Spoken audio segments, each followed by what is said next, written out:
हाँ जी, अस्सलाम वालेकुम स्टूडेंट्स। कैसे हैं आप लोग? ठीक ठाक हैं बेटे? तो उम्मीद करता हूँ आप सब खैर खैरियत से होंगे। तो आज का जो हमारा लेक्चर है बेटे वो है फर्स्ट ईयर का चैप्टर नंबर 10 इलेक्ट्रोकेमिस्ट्री। तो बहुत इम्पोर्टेंट चैप्टर है ये वाला। और आज के लेक्चर में भी अगेन अपने प्रीवियस लेक्चर्स की तरह बहुत इंपॉर्टेंट पॉइंट आपको बताने जा रहा हूँ। तो इसको मेरा बेटा आप लोगों ने लास्ट तक देखना है।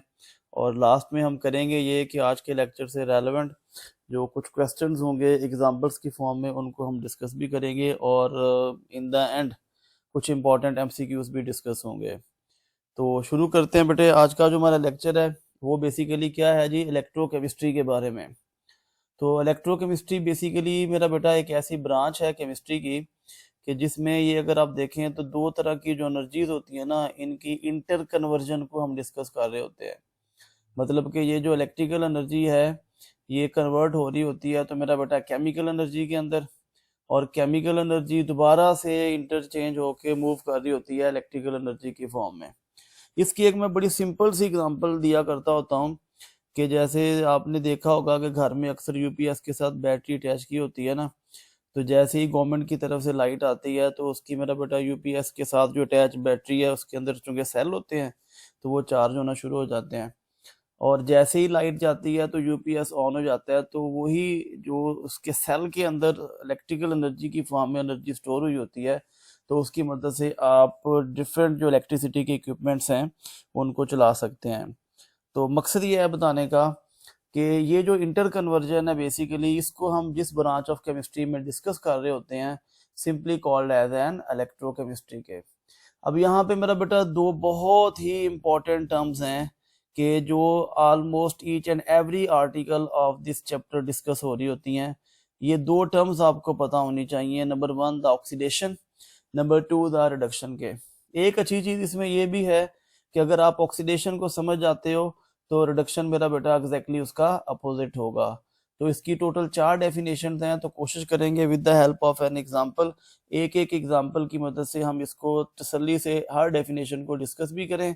और इसी तरह से आगे फिर हम क्या करने जा रहे हैं, इससे रेलेवेंट कुछ रूल्स होंगे जो कि हम डिस्कस करेंगे for assigning the oxidation number के। तो यहाँ पे सबसे पहले तो ऑक्सीडेशन और रिडक्शन की कुछ डेफिनेशंस हैं।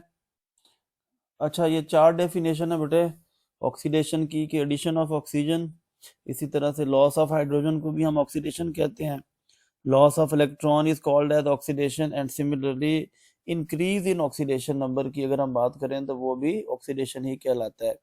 रिडक्शन मेरा बेटा एग्जैक्टली इसका अपोजिट है। यानी अगर ऑक्सीडेशन है एडिशन ऑफ ऑक्सीजन तो रिडक्शन होगा इसी का अपोजिट, कि उसमें सेम स्टेटमेंट के साथ आप चलेंगे लेकिन मेरा बेटा वहां पे हम कहते हैं लॉस ऑफ ऑक्सीजन के। इसी तरह से अगर लॉस ऑफ हाइड्रोजन है ऑक्सीडेशन तो मेरा बेटा addition of hydrogen, addition of hydrogen है तो मेरा बेटा एग्जैक्टली उसका अपोजिट रिडक्शन के। सिमिलरली लॉस ऑफ इलेक्ट्रॉन अगर ऑक्सीडेशन है तो इसका अपोजिट क्या होगा, गेन ऑफ इलेक्ट्रॉन के, तो simply called as again reduction के।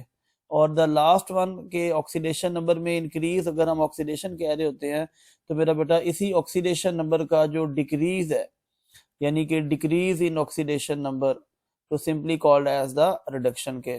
अब मैं आपको यहाँ पे फॉर एग्जांपल एक एग्जांपल से डिस्कस करें हम। अब जैसे सोडियम है, सोडियम तो मुझे पता है मेरा बेटा कि सोडियम के वैलेंस शेल में एक इलेक्ट्रॉन होता है। तो सोडियम अगर अपने वैलेंस शेल का एक इलेक्ट्रॉन लूज करता है तो इसके ऊपर चार्ज आ जाएगा Na+1 के। अब इसने क्या किया जी, इसने मेरा बेटा इलेक्ट्रॉन लूज किया तो सिंपली कॉल्ड एज ऑक्सीडेशन के, तो लॉस ऑफ इलेक्ट्रॉन। और इसी के अपोजिट अगर हम बात करते हैं क्लोरीन की। अब क्लोरीन के वैलेंस शेल में मुझे पता है कि 7 इलेक्ट्रॉन होते हैं, तो ये एक इलेक्ट्रॉन जब गेन करेगी तो इसी क्लोरीन पे मेरा बेटा चार्ज आ जाएगा तो Cl-1 के। अब इसको हम क्या नाम देते हैं, simply called as the reduction के। इसके अलावा डिपेंड करता है किसी भी एटम के वैलेंस शेल में कितने इलेक्ट्रॉन्स हैं, वो कितने इलेक्ट्रॉन लूज कर सकता है। जैसे अगर मैं बात करता हूँ जिंक की, तो मेरा बेटा जिंक के वैलेंस शेल में कितने इलेक्ट्रॉन होते हैं जी, उसके वैलेंस शेल में अगर 2 इलेक्ट्रॉन है तो वो 2 इलेक्ट्रॉन लूज करेगा तो उसके ऊपर चार्ज आ जाएगा Zn+2 के। तो मकसद ये है बताने का कि डिफरेंट एलिमेंट्स के वैलेंस शेल में डिफरेंट इलेक्ट्रॉन्स हुआ करते हैं। तो अगर किसी एटम के वैलेंस शेल में एक इलेक्ट्रॉन था तो लॉस ऑफ इलेक्ट्रॉन ऑक्सीडेशन, लेकिन अगर दो इलेक्ट्रॉन है तो इलेक्ट्रॉन का लॉस होगा स्टेप वाइज, लेकिन ये भी क्या कहलाएगा मेरा बेटा, अगेन ऑक्सीडेशन के। तो एक चीज इसमें फिर बड़ी क्लियर है कि अगर इलेक्ट्रॉन का लॉस हो रहा है तो ऑक्सीडेशन है, अगर इलेक्ट्रॉन का गेन हो रहा है तो मेरा बेटा simply called as the reduction के। और इन दोनों रिएक्शंस को अगर हम कंबाइन कर लेना मेरा बेटा, कि जहाँ पे ऑक्सीडेशन हो रही है वहां पे रिडक्शन भी हो रही है, तो इस तरह के रिएक्शंस को हम रिडॉक्स रिएक्शंस भी कहा करते हैं।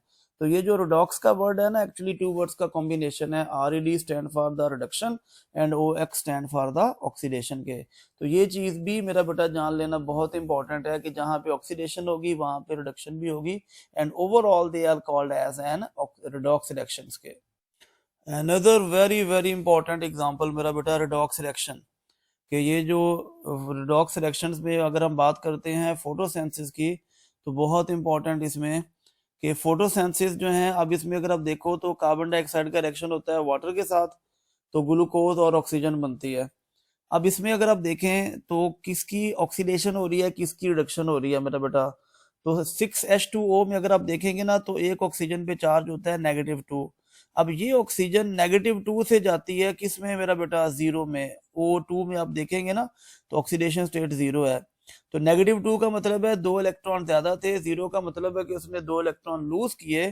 तो अभी थोड़ी देर पहले हम डिस्कस कर चुके हैं मेरा बेटा कि loss of electron simply called as an oxidation के। तो ये चीज इसमें जान लेना बहुत जरूरी है कि यहाँ पे वाटर की बेसिकली हो रही है ऑक्सीडेशन। और जहां तक बात है बेटे कार्बन डाइऑक्साइड की, तो कार्बन डाइऑक्साइड ग्लूकोज में चेंज हो रहा होता है। तो यहाँ पे अगर आप देखें तो कार्बन डाइऑक्साइड में कार्बन की ऑक्सीडेशन स्टेट है +4 के। तो ये मेरा बेटा +4 से कहाँ पे जा रहा है, जीरो में, क्योंकि ग्लूकोज में कार्बन की ऑक्सीडेशन स्टेट है जीरो। तो +4 का मतलब था कि 4 इलेक्ट्रॉन की डेफिशिएंसी है, जीरो का मतलब है उसने इलेक्ट्रॉन गेन किया। तो गेन ऑफ इलेक्ट्रॉन को हम कहा करते हैं सिंपली कॉल्ड एज रिडक्शन के। तो आप जरा नोट करिएगा, ऑक्सीडेशन भी हो रही है, रिडक्शन भी हो रही है। तो simply photosynthesis this is actually called as the redox reactions के। Now a very important term मेरा बेटा, ऑक्सीडेशन नंबर और वैलेंसी का फर्क हमें पता होना चाहिए, क्योंकि ये वो पॉइंट है जो कि सम टाइम हमें कंफ्यूज भी करता है कि what's the difference between these two.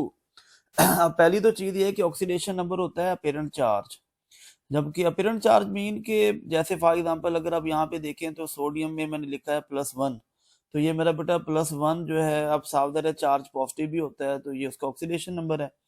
Chlorine की अगर हम बात करें तो वो -1 है, तो ये -1 इसका ऑक्सीडेशन नंबर भी है।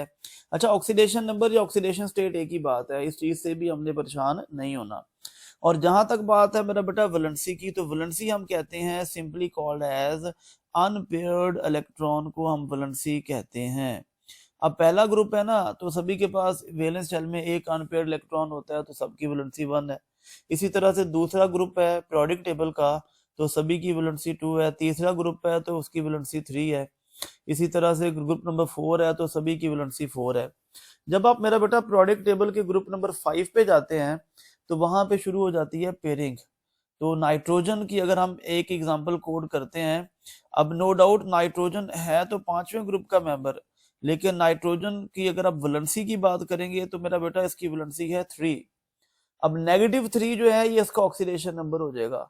इसी तरह से एक और एग्जांपल अगर हम कोड करते हैं ऑक्सीजन के वाले से, कि ऑक्सीजन अगर पीरियोडिक टेबल में छठे ग्रुप के अंदर मौजूद है तो इसकी वैलेंसी तो है 2, क्योंकि इसके पास 2 अनपेयर्ड इलेक्ट्रॉन है, तो -2 इसकी ऑक्सीडेशन स्टेट कहलाती है।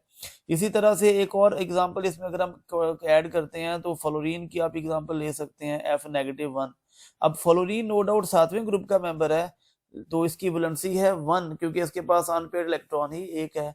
जबकि -1 अगर हम बात करेंगे तो मेरा बेटा वो उसका होगा ऑक्सीडेशन नंबर के। फिर उसके अलावा ऑक्सीडेशन स्टेट फ्रैक्शन में भी हो सकती है, ये हम आगे चल के डिस्कस भी करेंगे। इन केस ऑफ ऑक्सीजन, कि ऑक्सीजन के केस में जब ऑक्सीजन बनाती है सुपर ऑक्साइड्स, तो सुपर ऑक्साइड्स में वही ऑक्सीजन जो है मेरा बेटा उसका ऑक्सीडेशन नंबर आ रहा होता है फ्रैक्शन के अंदर। आप उसको -1/2 भी कह सकते हैं, -0.5 भी कह सकते हैं। तो in case of super oxide जो हैं इनकी यानी ऑक्सीडेशन स्टेट फ्रैक्शन में भी पॉसिबल है। और जहां तक बात है कि ऑक्सीडेशन नंबर, जैसा कि बता चुका हूं, क्लोरीन में अगर -1 है तो इट मीन्स कि ऑक्सीडेशन नंबर नेगेटिव भी पॉसिबल तो है, जबकि वैलेंसी मेरा बेटा हमेशा याद रखिएगा कंप्लीट होल नंबर होता है। जो ये वैलेंसी है, this one is always a complete whole number के, मतलब होल नंबर मीन के वो 1 2 3 4 पॉजिटिव में, तो वैलेंसी नेगेटिव में नहीं होती। तो ये चीज यहाँ पे जान लेना जरूरी है मेरा बेटा, the difference between oxidation number and valency के, क्योंकि इसमें जो हम वेरी नेक्स्ट रूल्स इसके डिस्कस करने जा रहे हैं, तो उसके अंदर ये चीज आपको डिस्टर्ब ना करे, तो ये डिफरेंस हमें जान लेना बहुत जरूरी है। अच्छा जी, अब नेक्स्ट इसमें हम मेरा बेटा डिस्कस करने जा रहे हैं बहुत इंपॉर्टेंट, ये कुछ रूल्स हैं for assigning the oxidation number के, क्योंकि जब आपको ऑक्सीडेशन स्टेट्स कैलकुलेट करनी है तो इन रूल्स के बारे में आपको क्लियर होना बहुत ज़रूरी है। तो इसको मेरा बेटा कोशिश करेंगे वन बाय वन जितने भी रूल्स बुक्स में मेंशन्ड हैं उनको हम डिस्कस करते जाएं। तो उसमें सबसे पहला जो पॉइंट है मेरा बेटा वो ये है कि oxidation number of any uncombined element, यानी अनकम्बाइंड एलिमेंट यानी अनकम्बाइंड स्टेट या फ्री स्टेट में क्या होता है जी, ये हमेशा मेरा बेटा होगा तो 0 के। ये चीज बहुत इंपॉर्टेंट हमें पता हो। अच्छा, फ्री स्टेट जो है ना, फ्री स्टेट का मतलब ये है कि जब उसके ऊपर ऑक्सीडेशन नंबर 0 हो तो वो फ्री स्टेट एटॉमिक स्टेट भी हो सकती है, ठीक है मेरा बेटा। इसी तरह से वो फ्री स्टेट जो है वो मॉलिक्यूलर स्टेट भी पॉसिबल है। मॉलिक्यूलर स्टेट, जैसे अगर हम एज एन एग्जांपल कंसीडर करते हैं तो मैं यहाँ पे लिखता हूँ सोडियम Na, मैं यहाँ पे लिखता हूँ मैग्नीशियम। अब ये एटॉमिक स्टेट है तो ऑक्सीडेशन नंबर क्या होगा, 0। यहाँ पे आप लिख देंगे तो बहुत अच्छा हो जाएगा। इसी तरह से एल्यूमिनियम की अगर मैं बात करता हूँ, एल्यूमिनियम +3। अब एल्यूमिनियम साफ ज़र है, वैसे तो उसके वैलेंस शेल में 3 इलेक्ट्रॉन होते हैं तो वो 3 इलेक्ट्रॉन लूज कर सकता है, लेकिन फ्री स्टेट में क्या होगा जी, इसका भी ऑक्सीडेशन नंबर हो जाएगा तो 0 के। जहां तक बात है मेरा बेटा मॉलिक्यूलर स्टेट की, तो मॉलिक्यूलर स्टेट में आप कह सकते हैं जैसे Cl2 है, फिर उसके अलावा आप कंसिडर कर सकते हो मेरा बेटा Br2 को, तो ये मॉलिक्यूलर स्टेट ये भी फ्री स्टेट है, तो अगेन ऑक्सीडेशन नंबर क्या होगा मेरा बेटा, 0 के। इसके अलावा अदर देन आप सल्फर की बात कर सकते हैं, सल्फर एसिड की फॉर्म में एग्जिस्ट करता है तो ये भी उसकी क्या है, फ्री स्टेट है, एटॉमिक स्टेट है। इसी तरह से जिंक, उसके अगर उसके ऊपर चार्ज आपने मेंशन नहीं किया इट मींस कि वो भी फ्री स्टेट है तो 0 स्टेट है। So the very first point कि फ्री स्टेट में हमेशा ऑक्सीडेशन नंबर होगा तो 0 के। इसी तरह से जो सेकंड पॉइंट है इसके रूल्स के अंदर मेरा बेटा, कि जो मोर इलेक्ट्रोनेगेटिव एलिमेंट्स होंगे ना उनका ऑक्सीडेशन नंबर होगा हमेशा नेगेटिव में। मतलब अगर हम यहाँ पे एक एग्जांपल कंसीडर करते हैं इस रेफरेंस में, कि फॉर एग्जांपल मैं आपसे कहता हूँ जी कि मेरे पास है मेरा बेटा HF। अब मुझे पता है कि फ्लोरीन जो है वो मोर इलेक्ट्रोनेगेटिव है तो फ्लोरीन का ऑक्सीडेशन नंबर होगा नेगेटिव में, जबकि हाइड्रोजन मोर इलेक्ट्रोपॉजिटिव है तो इसका ऑक्सीडेशन नंबर हो जाएगा पॉजिटिव के अंदर। इसके अलावा अगर आप फर्दर एग्जांपल को कंसीडर करते हो तो आप यहाँ पे वाटर की एग्जांपल को कंसीडर कर सकते हैं H2O में। अब H2O में जो ऑक्सीजन है वो मोर इलेक्ट्रोनेगेटिव है तो इसका ऑक्सीडेशन नंबर होगा नेगेटिव में। लेकिन अगर मैं इसी H2O को किसी और एग्जांपल के साथ रिलेट करूं तो पॉसिबल है किसी अदर एग्जांपल के अंदर वही ऑक्सीजन क्या हो मेरा बेटा, मोर इलेक्ट्रोपॉजिटिव हो। जैसा कि अगर हम यहाँ पे कंसीडर कर लें इसी के कंपैरेटिवली, तो मैं यहाँ पे कहता हूँ कि जी मेरे पास यहाँ पे अनदर एग्जांपल इस पॉइंट ऑफ व्यू से है। अब OF2 की जो एग्जांपल है वो हमारे सामने मौजूद है इस पॉइंट ऑफ व्यू से कि यहाँ पे फ्लोरीन मोर इलेक्ट्रोनेगेटिव है तो मेरा बेटा ऑक्सीजन का जो ऑक्सीडेशन नंबर हो जाएगा वो पॉजिटिव में हो जाएगा। तो डिपेंड करता है कि साथ में अटैच एलिमेंट कौन सा है। तो अगर मोर इलेक्ट्रोनेगेटिव एलिमेंट है तो इटसेल्फ ऑक्सीडेशन नंबर साफ ज़ाहिर है वो पॉजिटिव में होगा। अगर खुद से वो एलिमेंट इलेक्ट्रोनेगेटिव है तो उसकी अपनी ही ऑक्सीडेशन स्टेट मेरा बेटा नेगेटिव में होगी। तो ये इसका वेरी नेक्स्ट पॉइंट है। इसी तरह से जो मेरा बेटा तीसरा पॉइंट है इसी के रूल्स के अंदर, कि प्रोडक्ट टेबल में ना अगर आप इसको ग्रुप वाइज डिस्कस करते हैं तो जो पहला ग्रुप है तो ग्रुप 1 सभी का ऑक्सीडेशन नंबर होगा +1। इसी तरह से ग्रुप 2 सभी का ऑक्सीडेशन नंबर हो जाएगा मेरा बेटा +2 के। अब जहां तक बात है ग्रुप नंबर 3 की, अब ग्रुप नंबर 3 में बोरॉन की अगर आप बात करते हैं ना तो बोरॉन का मेरा बेटा ऑक्सीडेशन नंबर नो डाउट +3 भी है, लेकिन साथ में ये भी ध्यान में रखिएगा कि बोरॉन नॉन मेटल होने की वजह से इसका ऑक्सीडेशन नंबर -3 भी पॉसिबल है।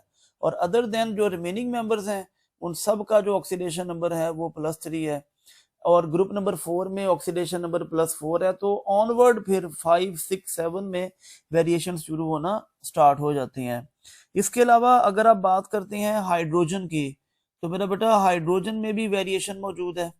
तो हाइड्रोजन में वेरिएशन इस पॉइंट ऑफ व्यू से कि हाइड्रोजन का ऑक्सीडेशन नंबर +1 भी है। जैसे अगर आप एग्जांपल कोड करते हो वाटर की, अब H2O में अगर आप देखेंगे तो वही हाइड्रोजन है लेकिन उसका ऑक्सीडेशन नंबर +1 है। लेकिन अगर मैं बात करता हूँ सोडियम हाइड्राइड की, NaH की, अब NaH में क्या है, वही हाइड्रोजन है लेकिन मेरा बेटा उसका ऑक्सीडेशन नंबर -1 है। तो हाइड्रोजन को आपने खास प्रायोरिटी देनी है इस हवाले से कि हाइड्रोजन में ऑक्सीडेशन नंबर +1 भी है, हाइड्रोजन का ऑक्सीडेशन नंबर -1 भी है। ठीक हो गया बेटे। और जहां तक बात है मेरा बेटा ऑक्सीजन की, तो ऑक्सीजन में जरा नोट करिएगा 3 पॉसिबिलिटीज हैं कि ऑक्सीजन नॉर्मल ऑक्साइड भी बनाती है, इसी तरह से मेरा बेटा ऑक्सीजन पर ऑक्साइड फॉर्मेशन भी शो करती है और सुपर ऑक्साइड फॉर्मेशन भी पॉसिबल है। जहां तक बात है नॉर्मल ऑक्साइड की, तो इसमें होगा मेरा बेटा ऑक्सीजन का ऑक्सीडेशन नंबर -2। इसी तरह से पर ऑक्साइड में ऑक्सीजन का ऑक्सीडेशन नंबर होगा -1, और जो सुपर ऑक्साइड है इसमें क्या होगा जी, -1/2 के। जहां तक बात है एग्जांपल्स की, तो आप नॉर्मल ऑक्साइड में कंसीडर कर सकते हो मेरा बेटा लिथियम का जो ऑक्साइड है Li2O। अब ये नॉर्मल ऑक्साइड है। वाटर की बात करो, ऑक्सीजन -2 नॉर्मल ऑक्साइड है। जहां तक बात है पर ऑक्साइड की, तो पर ऑक्साइड में आप एग्जांपल कंसीडर कर सकते हो मेरा बेटा हाइड्रोजन पर ऑक्साइड की। और जहां तक है सुपर ऑक्साइड की, तो सुपर ऑक्साइड में a very famous example potassium super oxide को आप यहाँ पे मेरा बेटा कंसीडर कर सकते हैं। तो ऑक्सीजन को भी हमने कंसीडर करना है प्रायोरिटी पे, क्योंकि डिपेंड करता है कि ऑक्सीजन किस स्टेट में मौजूद है। तो ये बहुत इंपॉर्टेंट पॉइंट है बेटे। हाँ जी, अब इसमें मेरा बेटा जो नेक्स्ट पॉइंट है इसी के रूल्स के अंदर, कि अगर आपके पास हो मोनोएटॉमिक आयन्स, यानी ऐसे आयन जो एक ही एटम के ऊपर मुश्तमिल हो और उसके ऊपर चार्ज +1 हो, -1 हो, डिपेंड करता है पॉजिटिव हो या नेगेटिव हो। तो पॉइंट ये है मेरा बेटा कि किसी भी मोनोएटॉमिक आयन में कि उसका जो ऑक्सीडेशन नंबर है कैसे पता चलेगा। तो एक चीज याद रखिएगा, उसके ऊपर जो चार्ज आप लिखते हो ना मेरा बेटा, वही उसका ऑक्सीडेशन नंबर हुआ करता है। जैसे मैं आपसे कहता हूँ कि जी मैं यहाँ पे लिख लेता हूँ सोडियम Na+1। अब ये जो मैंने +1 लिखा, तो +1 मुझे पता है कि जी ये इसका ऑक्सीडेशन नंबर होगा। इसी तरह से मैं यहाँ पे लिख लेता हूँ मैग्नीशियम +2, तो +2 क्या होगा जी, इसका ऑक्सीडेशन नंबर होगा। So this is actually monoatomic ion. इसी तरह से बहुत सारी एग्जांपल हैं। एल्यूमिनियम +3, इसमें अगर आप देखेंगे तो +3 क्या है जी, उसका मेरा बेटा ऑक्सीडेशन नंबर है। तो किसी भी मोनोटॉमिक आयन में उसका ऑक्सीडेशन नंबर क्या होगा, is the same as the charge on that ion के। तो बहुत इंपॉर्टेंट बेटे। अच्छा जी, अब इसमें नेक्स्ट पॉइंट मेरा बेटा ये है कि जब आप किसी भी कंपाउंड की बात करते हो ना, कि जैसे मैं आपसे कहता हूँ कि जी मेरे पास है HCl, a very simple one, कि इन सभी का जो ऑक्सीडेशन नंबर है वो किसके इक्वल आना चाहिए, 0 के। यानी अगर यहाँ पे हाइड्रोजन +1 है और मुझे पता है कि यहाँ पे क्लोरीन -1 है, तो +1 -1 = 0। उसकी वजह ये भी है कि ओवरऑल द मॉलिक्यूल या compound will be a neutral one के। So that's why the algebraic sum किसी भी कंपाउंड के अंदर वो क्या होना चाहिए, सभी के ऑक्सीडेशन नंबर का मस्ट बी इक्वल टू 0 के। इसी तरह से प्रीवियसली अभी हमने थोड़ी देर पहले बात की थी वाटर की, तो वाटर में भी अगर आप देखें तो मेरा बेटा एक ऑक्सीजन अगर -2 है, एक हाइड्रोजन अगर +1 है, तो दो हाइड्रोजन क्या हो जाएंगे, +2। तो +2 -2 = 0 के। तो इस चीज का भी हमने ख्याल रखना है कि ऑक्सीडेशन नंबर कैलकुलेट करते वक्त the algebraic sum must be equal to the 0 के। ये भी मेरा बेटा बहुत इंपॉर्टेंट रूल है। इसका मेरा बेटा सेकंड लास्ट रूल ये है कि जो आपके पास होते हैं पॉलीएटॉमिक आयन्स, यानी ऐसे आयन जिसमें एक से ज्यादा नंबर ऑफ एटम्स हुआ करते हैं, जिसको हम जनरली कॉम्प्लेक्स आयन भी कहते हैं, तो उसमें क्या क्राइटेरिया है ऑक्सीडेशन नंबर का के फाइंड आउट करने का, तो उसमें जब आप जितने भी नंबर ऑफ एलिमेंट्स होंगे ना, सभी के ऑक्सीडेशन नंबर को ऐड करेंगे, so that must be equal to the charge on that ion के। जैसे यहाँ पे अगर आप देखें SO4 पे -2 है, तो एक चीज मैं आपको बताता जाऊं, एक ऑक्सीजन यहाँ पे होगा तो मेरा बेटा -2, तो 4 ऑक्सीजन हो जाएंगे तो वो हो जाएगा -8। अब एक सल्फर पे चार्ज होगा यहाँ पे मेरा बेटा +6 के, तो इसको मैं यहाँ पे नीचे अलहदा से अगर मेंशन करूं तो +6 - 8 मस्ट बी इक्वल टू -2 के। So this one is a very next rule कि किसी भी पॉलीएटॉमिक आयन में, कि किसी भी कॉम्प्लेक्स आयन में जो उसके ऊपर चार्ज होगा मेरा बेटा, sum of oxidation number must be equal to that charge on that complex ion के। तो ये चीज भी इसमें बहुत इंपॉर्टेंट है। फिर अदर देन सल्फेट आयन के अलावा आप एग्जांपल कोड कर सकते हैं कार्बोनेट आयन की। तो कार्बोनेट आयन में CO3 ओवरऑल है तो मेरा बेटा 2 नेगेटिव के। अब यहाँ पे भी आप कैलकुलेट कर सकते हैं कि एक ऑक्सीजन अगर -2 है तो तीन ऑक्सीजन हो जाएंगी -6, ठीक है। और जहां तक बात है कार्बन की, तो कार्बन हो जाएगा मेरा बेटा +4। अब यहाँ पे जरा नोट करना है आपने, तो +4 -6 इक्वल टू -2 के। तो ये इसमें एक वेरी नेक्स्ट रूल है इस वाले से कि किसी भी पॉलीएटॉमिक आयन में जो उसका ऑक्सीडेशन नंबर है again equal to the charge on that ion के। तो वेरी इंपॉर्टेंट।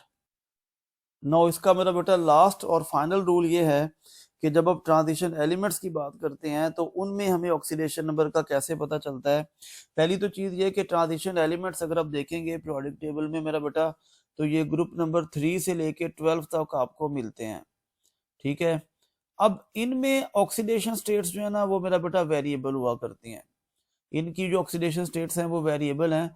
तो वो आप ऑक्सीडेशन स्टेट्स, अंडरस्टूड सी बात है कि कैलकुलेशंस जब तक आप डिटरमिन नहीं कर लेते, कैलकुलेशंस नहीं परफॉर्म कर लेते, आप नहीं बता सकते। अब जैसे एक बड़ी सिंपल सी एग्जांपल अगर मैं यहाँ पे आपके लिए लिखता हूँ तो KMnO4। अब मुझे पता है कि KMnO4 के अंदर जो मैंगनीज है मेरा बेटा, उसकी ऑक्सीडेशन नंबर क्या है जी, वो +7 है, क्योंकि मैंगनीज है ट्रांजिशन एलिमेंट। तो यहाँ पे मैंगनीज है +7 के। इसी तरह से मैं फर्दर एग्जांपल भी अगर कोड करता हूँ, मैं आपसे कहता हूँ MnO2। अब MnO2 में वही मैंगनीज है, उसका ऑक्सीडेशन नंबर +4 है, क्योंकि एक ऑक्सीजन यहाँ पे -2 है तो 2 ऑक्सीजन हो जाएंगे -4, तो +4 इक्वल टू 0 के। इसी तरह से एक फर्दर एग्जांपल इसमें कि MnO2, यहाँ पे अगर आप इसको कंसिडर करते हैं तो एक ऑक्सीजन अगर -2 है तो मैंगनीज हो जाएगा मेरा बेटा +1 के, तो 2 मैंगनीज हो जाएंगे +2 के। तो बताना ये मकसद है कि जहाँ पे ये 3 एग्जांपल मैंने कंसिडर की हैं, तीनों में मैंगनीज क्या है जी, ट्रांजिशन एलिमेंट है। तो ट्रांजिशन एलिमेंट्स की जो ऑक्सीडेशन स्टेट्स होती है ना मेरा बेटा, वो होती हैं वेरिएबल के। तो यहाँ पे आपका जो ये स्पेशली आर्टिकल है इस वाले से कि rules for assigning the oxidation number, वो मेरा बेटा कंप्लीट हो जाएगा। तो आपने इस वीडियो को आखिर तक इसलिए भी देखना है क्योंकि इसी में वेरी नेक्स्ट अब हम इससे रेलेवेंट कुछ प्रॉब्लम्स हैं, कुछ क्वेश्चंस हैं, वो हम सॉल्व करेंगे। तो वो जो आपसे पेपर में मेरा बेटा पूछे जा सकते हैं, तो इसको आपने कोशिश करनी है वीडियो को लास्ट तक जरूर फॉलो करना है। अच्छा जी, अब इसमें मेरा बेटा प्रॉब्लम 10.1 ये है कि find out the oxidation number of sulphur in sulphur dioxide के। तो इसमें आपने सल्फर का ऑक्सीडेशन नंबर कैलकुलेट करना है। तो इसमें आप करेंगे ये कि कोशिश करें सिस्टमैटिक वे में इसको आप सॉल्व करें। वो कुछ इस तरह से कि आप इसको मेंशन करें कि ऑक्सीडेशन नंबर ऑफ सल्फर, इसी तरह से मेरा बेटा plus oxidation number of oxygen के, ठीक है, तो मस्ट बी इक्वल टू 0। उसकी वजह यह है कि ओवरऑल मॉलिक्यूल क्या है, न्यूट्रल है। अब जिसकी ऑक्सीडेशन स्टेट आपने निकालनी है उसको आप X से रिप्रेजेंट कर लें। और अब मुझे पता है कि एक SO2 में अगर 2 ऑक्सीजन के एटम है और एक ऑक्सीजन का ऑक्सीडेशन नंबर है -2, तो मैं क्या करूंगा, 2 इंटू -2 इक्वल टू 0। तो X प्लस या प्लस माइनस माइनस हो जाएगा, तो X - 4 इक्वल टू 0 के। और यहाँ पे मेरा बेटा ऑक्सीडेशन नंबर आ जाएगा सल्फर का which is going to be +4 के। तो ये आपके पास बहुत आसान प्रॉब्लम 10.1, तो ये मेरा बेटा यहाँ पे कवर हो जाएगा।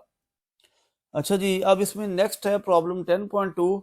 इसमें वो क्या कहता है बेटे कि you have to find out the oxidation number of sulphur in SO4 2 negative. ठीक है जी, अब सल्फेट आयन इसको हम कहते हैं। तो अगेन इसको आप सिस्टमैटिक वे में आप सॉल्व करें मेरा बेटा। तो ऑक्सीडेशन नंबर ऑफ सल्फर लिखें उसके बाद आगे साथ में ऐड करें कि plus oxidation number of oxygen के। अब यहाँ पे एक चीज का जान लेना बहुत जरूरी है कि ये न्यूट्रल नहीं है, आयनिक है, पॉलीएटॉमिक आइन है, तो must be equal to charge on that ion which is equal to -2 के। तो इस चीज का खास ख्याल रखना है बेटे। अब सल्फर का आपको चूंकि ऑक्सीडेशन नंबर फाइंड आउट करना है तो आप इसको एक्स से रिप्रेजेंट कर लें। अब मुझे पता है कि SO4 में 4 ऑक्सीजन है तो एक ऑक्सीजन पे चार्ज है -2, तो मस्ट बी इक्वल टू -2 के। नाउ इसको आप आगे सिस्टमेटिकली सॉल्व करें तो x - 8 इक्वल टू -2 के। तो मेरा बेटा इसको अदर साइड पे आप लेके जाएंगे तो -2 + 8, तो मेरा बेटा यहाँ पे x का ऑक्सीडेशन नंबर यानी सल्फर का ऑक्सीडेशन नंबर आ जाएगा तो +6 के। तो बहुत इंपॉर्टेंट ये क्वेश्चंस हैं इस हवाले से जो कि पेपर्स में डिस्कस हुआ करते हैं। तो मेरा बेटा उम्मीद करता हूँ मैं यहाँ पे कि आपको आज का लेक्चर समझ आया होगा। तो अगर आपको आज का लेक्चर समझ आया है तो कमेंट बॉक्स में ज़रूर इसको कमेंट करिएगा, और आप इसमें अगर कोई भी क्वेश्चन हो किसी का भी तो वो ज़रूर आप पूछ सकते हैं मेरा बेटा। तो बाकी इंशाल्लाह नेक्स्ट टाइम यहीं से हम इसको आगे कंटिन्यू करेंगे। लास्ट बट नॉट लीस्ट, अगर आपको आज का लेक्चर पसंद आया है तो मेरा बेटा इसको लाइक, सब्सक्राइब और शेयर ज़रूर करिएगा, ताकि आपके साथ साथ आपके जो दोस्त हैं, आपके जो फ्रेंड्स हैं, उनको भी इससे फ़ायदा हासिल हो सके। तो नेक्स्ट टाइम के लिए मेरा बेटा अल्लाह हाफिज़।